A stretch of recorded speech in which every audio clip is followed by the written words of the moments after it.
Hi and welcome to another video of Goodbye Metrics. I am right now in Singapore at the reserve with Silver Bullion. Next to me is the founder Gregor Grariensen. He's the CEO and founder of Silver Bullion, and in this video we want to explain to you what Silver Bullion is doing, how you can use it for your own portfolio if you want to invest in precious metals.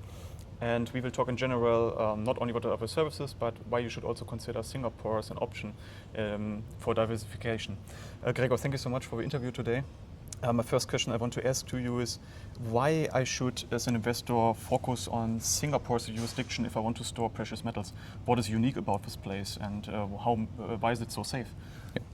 So maybe to preface, our clients are looking for long-term systemic wealth protection. They're looking at storing precious metals not as an investment, but as a wealth protection over 20, 30 years. And so in this context, you have to look at what's going to happen in the long term. And Singapore is one of the ideal countries long-term, we believe, because of three primary reasons. A, it's a very wealthy jurisdiction. The pension system is fully paid. Singapore has two of the largest sovereign wealth funds in the world, and the laws are very good, it's known for this. So they don't have a reason to take your gold. The next point is all that wealth that Singapore has come from the trust that investors have in Singapore. That's really what builds Singapore. It's the confidence people have. Because Singapore has nothing else, right? I mean, no natural resources. Still, Singapore had to build everything. Yes. Singapore is producing 20% of all CPU manufacturing equipment, 10% of all wafers are coming from here. Say one of the largest ports, largest airport, one of the largest refineries. Most people know about this part. So it's a very diverse pharmaceutical. It's a very wealthy city, which was built from investments from companies across the world. But basically, it was built from scratch, right? Before it was a third world country. Nowadays, it's first world. Because of good governance. Because there's no corruption, laws are being respected, low taxation. It's been a formula of success, and so politicians are very aware that if Singapore ever betrays any of this, it will be economic suicide.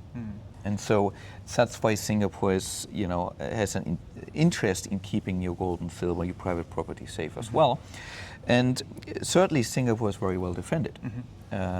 It might be a city-state, but it can have an army of up to 420,000. The military budget is 3.5 times that of Malaysia, and is considered a medium-sized military worldwide, even though it's just a little tiny state. And so it's well defended, and it is a neutral country. Singapore does not really have enemies. And in many ways, it is like the Switzerland of Asia. And that makes Singapore, a good location to store precious metal long term.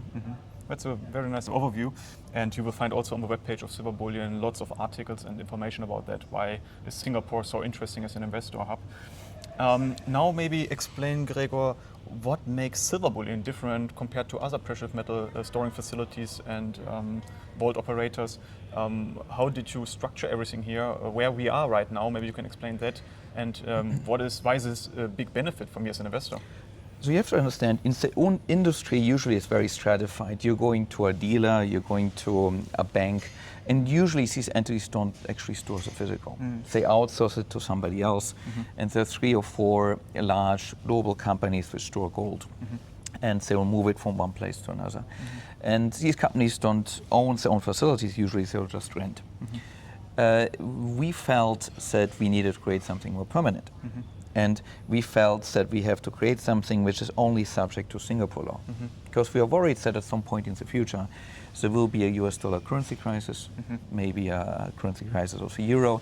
And when this happens, throughout history, governments have tried to nationalize, to take the gold wherever they can in order to create a new currency and back the new currency with gold. And so we want to make sure that doesn't happen to us. And so you have to ask yourself, if you're a US-based vault operator, even if it's stored in Singapore, and the US decides to nationalize gold, are you going to send that gold back to the US or not? And if you're registered in the US, most likely you have a problem. Well, most of these vaults already put in their contracts that in case of nationalization, seizure, or other force majeure event, you have to indemnify the vault operators, if any country does it. And that's the problem I'm having with these contracts, because personally, and our clients are saying, if I put my metal in Singapore, I only want to be under Singapore law. I don't want to be under any country law. So basically, if a country would say now, like US or Canada, Germany, whatever, say we want to nationalize gold, and they would say, Gregor, please send the precious metals of Sergio to Germany now in this moment. You could say, okay, please go to the courtier in Singapore. I would say that I don't recognize your authority on this in Singapore. And that would have to be referred to a Singapore court, and will probably just sit there. And that's the important difference. I put ourselves in a situation where I don't need to follow that law right away. So you buy time also as well in that case?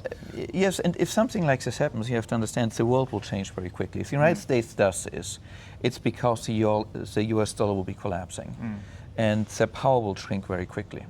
So all you have to do is wait, and that gold will never go out.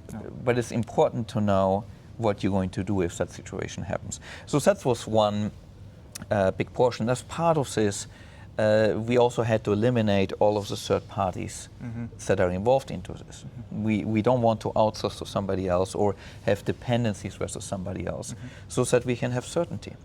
And that meant that unusually in the business, we are a dealer, we provide gold and silver liquidity, but we're also a vault operator, and we built this facility we're in now.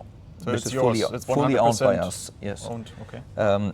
And that allows us to build a very customized facility and offer many services which are not usually provided in the industry.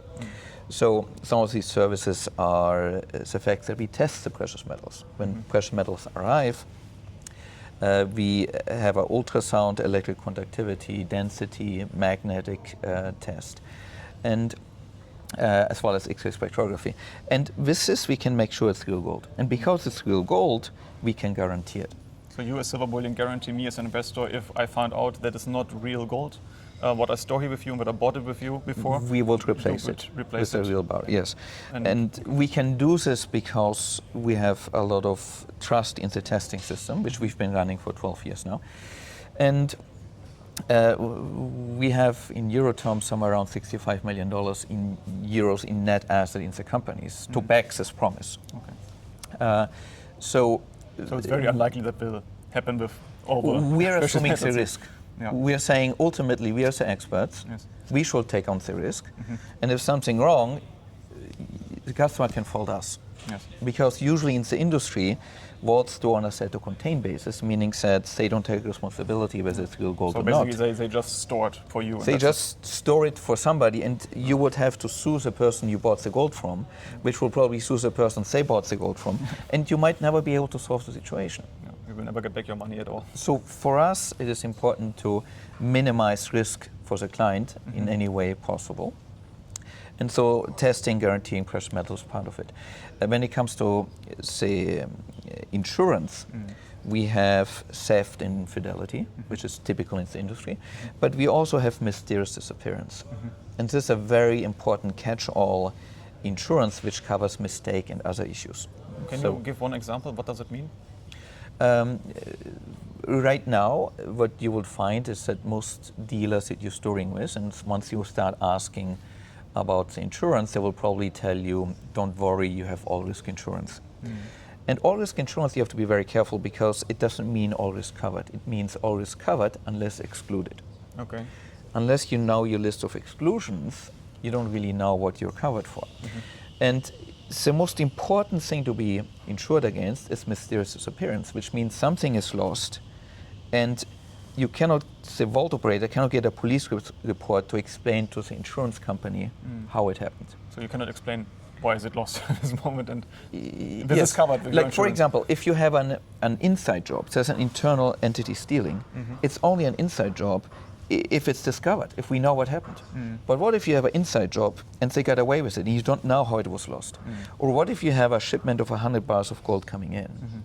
But we don't count it right. There was only 99 bars, and we store it as 100. And 6 months later, we find out, oh, there's one missing. Yeah. We call the police says, well, too bad for you. So we go to the insurance, oh, we saw 100, but there's only 99. Is the insurance going to pay? If you have mysterious disappearance, they will pay. And that takes a lot of trust by the insurance to cover this.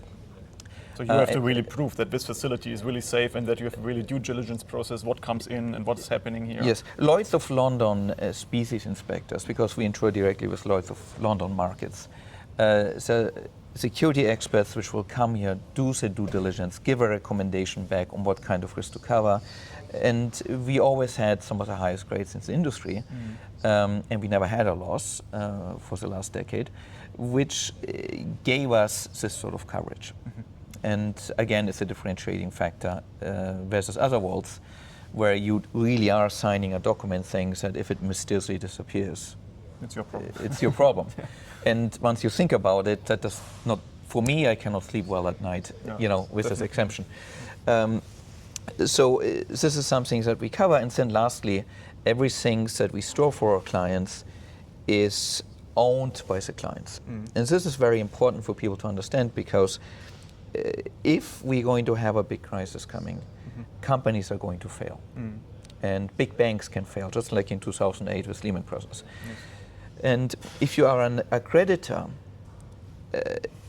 you might end up not having anything. So you can only hope that your gold bars are there. The reason why you buy physical gold is because you can own a specific bar, or you can own a portion of a specific bar. And you want to also be able to prove it, right, that you own it? Yes, and the way if you get a statement from a company or you get a certificate, it's not really worth much, because it's a company issuing it to you. What really makes sense, what's really important, is to have an invoice which specifies that this specific bar, number 72555, was sold to you on this date, so much money was paid, and so the item was delivered. My property in this moment. Yes, it becomes your property. Either you take it and you go home with it, or you decide to add a storage contract for us to store it for you. But either way, it's your property. And this makes it a legal fact that it's no longer on our balance sheet. So it's not on your balance sheet and you cannot use it. Yes, it's not a promise that we made you. It was a transaction where it's now used under the laws of Singapore. And in Singapore, falsifying an invoice is not a civil matter, it's a criminal matter. You go to jail. I think you have very strict Singapore is very here. strict about these things.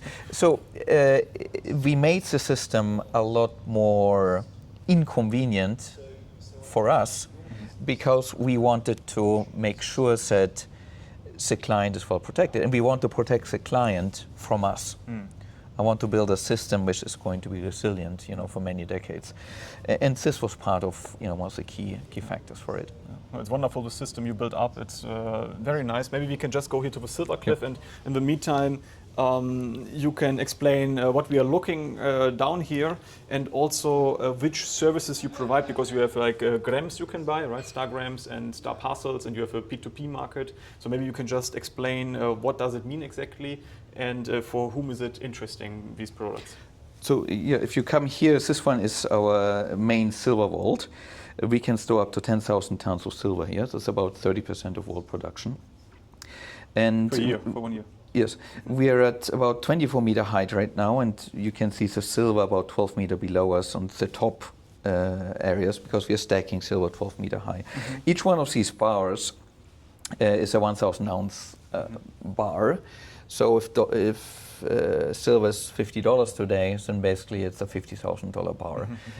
Each one of these is owned by a specific client. Okay, and some also owned by Silver Bullion, right? We have about $40 million in inventory, which is constantly rotating. So as clients are buying precious metals, if we have it in stock, they're buying this first, we make a new order, and sort of come in. Nowadays they're coming in 20-ton quantities, basically by container. We will be selling some out, but because they're coming by container, it takes a few weeks. So you will see our inventory, having quite a bit of inventory. People buy it will kind of go down, some will kind of come back up. And sometimes when demand is high, you might not see it come up for a while, because we are handling all the clients in the order in which they submitted the purchases. So this is a Star Parcel system where you own a specific bar. You can also use Star Grams, which is a similar system, but you own a portion of a bar. So it allows you to buy an exact amount of precious metals, such as $500 worth of precious metals, and it can be a small amount. As a client, you can buy $200 per month, for example, and it's more flexible. What's important to know about the system is it's always 100% plus backed, and you can see a photo of the actual bar you own a portion of, or multiple bars. So as you get more gold in these grams, so you know in the end which part you own of which bar. Yes. Now, the bars can change as people buy and sell, but you're always fully allocated. Not just fully allocated, you legally own that portion of the bar. And again, this bullion cannot be encumbered by us. So that's one of the key principles. So it's basically a trust account where you hold the bar, but you don't legally own it anymore as silver bullion. You just take care of it in this moment in the vaulting facility. And then there's fractional ownership of a whole bar from different investors. Yes. Okay. Now, I think this is very interesting. Let's say if you want to start, if you want to have a gold savings plan, or maybe if you cannot invest so much in precious metals, but you want to put it in your portfolio. And with parcels, let's say, okay, you said now $50,000, but what is the minimum investment with gold and silver, what I should bring up to be able to get Star Parcel? So for Star Parcels, usually starts with 100 grams of gold. 100 grams of gold in euro, probably being around 10,000 euros now, something like that. But if you go with the Star Grams, you can start with 100 euro. For silver, usually our typical parcel is 500 ounces of silver. 500 ounces, let's see, 25,000 US dollars, which will be somewhere around 20,000 euros. Yes. Okay, perfect. And maybe we can just walk now around. And I have one last question to you. Maybe you can explain what is this area where we're in right now, and can I visit as a potential investor, or if I store here already with you something? Yes, so this is a wealth management floor, essentially, of the reserve. We have wealth managers, banks with their clients and so on coming here, and essentially explaining to their clients where the gold or silver is being stored. And there's a barista here, there's a coffee place, and essentially people can make sure the facility really exists. Because we live in a time nowadays where anybody can create an AI video and have their own tresor somewhere. And it's getting harder and harder to distinguish if it's real or not, right? If it's AI generated or not. Making sure it really exists and being able to come here and providing the kind of transparency that we do. It's all about building this credibility and this trust, and seeing is believing. Exactly. Really seeing, not online seeing necessarily. So I think that's an important part of gaining the trust of clients. I really have to say, if you're interested and you have a chance to come to Singapore, Singapore is already an amazing country. It makes really sense to visit it, but then also come here, visit the vault and this facility, and convince yourself that this is real. Gregor, what type of accounts I can open with you? Can I only do it as a private person, or also as a company, if I have a company, or let's say in foundation? Is it possible? Oh, yes, we have many clients which we have family offices, we have trusts, there are companies, joint accounts, single accounts, personal accounts. So I could also do something for my child, for example? Yes, there's a joint account with a minor as an option. We even have IRA accounts and so on for some of our US clients. So whichever sort of entity makes sense, we can open. A personal account usually is faster, usually between around 2 working days or so. If it's trust or something, it might take a bit longer depending on the complexity, but usually within a week, maximum 2 weeks, account can be opened. So I just have to provide you basic, know your customer information, like passport copy, sign the documents with you, or something like that. And if I have a company account, I need to bring you the company registration and all these things. But the support will tell you what exactly you have to bring in there. I think nowadays it's easier than opening a bank account. It's very difficult. Yes.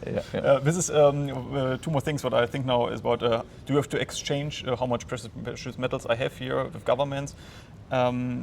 is there any law in Singapore? Does you fall under a common reporting standard? So we are not a financial institution in terms of being or not being a FATCA.